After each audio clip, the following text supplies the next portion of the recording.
Hello my sweet and lovely viewers. তো কেমন আছো তোমরা সবাই? আশা করি প্রত্যেকে অনেক অনেক ভালো আছো।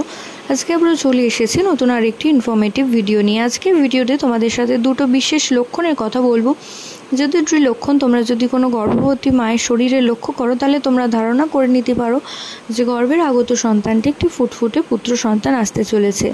তো প্রথমত যদি দেখো কোনো গর্ভবতী মায়ের শরীরে চুলের পরিমাণ বৃদ্ধি পাচ্ছে, শরীরে সেটা যে কোনো অঙ্গ হতে পারে, সেটা পায়ের লোম হতে পারে, তার সাথে সাথে হাতের লোমও হতে পারে, এছাড়া মাথার চুলও হতে পারে।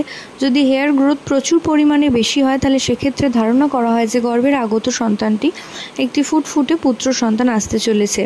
এছাড়াও যদি দেখো তোমরা থ্রু আউট প্রেগনেন্সিতে গর্ভবতী মা জল খাচ্ছে বেশি পরিমাণে, কিন্তু তার সাথেও তার ইউরিনের কালার হয়ে যাচ্ছে ডার্ক ইয়েলো, অর্থাৎ হলদেটে ভাবে টয়লেট পাস হচ্ছে, ইউরিন পাস হচ্ছে, তো সেক্ষেত্রে তোমরা ধারণা করে নিতে পারো যে গর্ভের আগত সন্তানটি একটি ফুটফুটে পুত্র সন্তান আসতে চলেছে।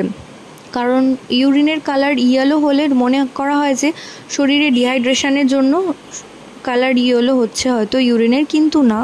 যদি দেখেন যে প্রত্যেকটা বার সমপরিমাণে জল খাওয়ার পরেও ইউরিনের কালার ইয়েলো হচ্ছে, তো সেক্ষেত্রে তোমরা ধারণা করে নিতে পারো যে গর্ভের আগত সন্তানটি একটি ফুটফুটে পুত্র সন্তান আসতে চলেছে। তো আশা করছি ভিডিওটা তোমাদের কাজে আসবে। প্রত্যেকে ভালো থেকো, সুস্থ থেকো এই কামনা করে ভিডিও এখানেই শেষ করলাম। নমস্কার।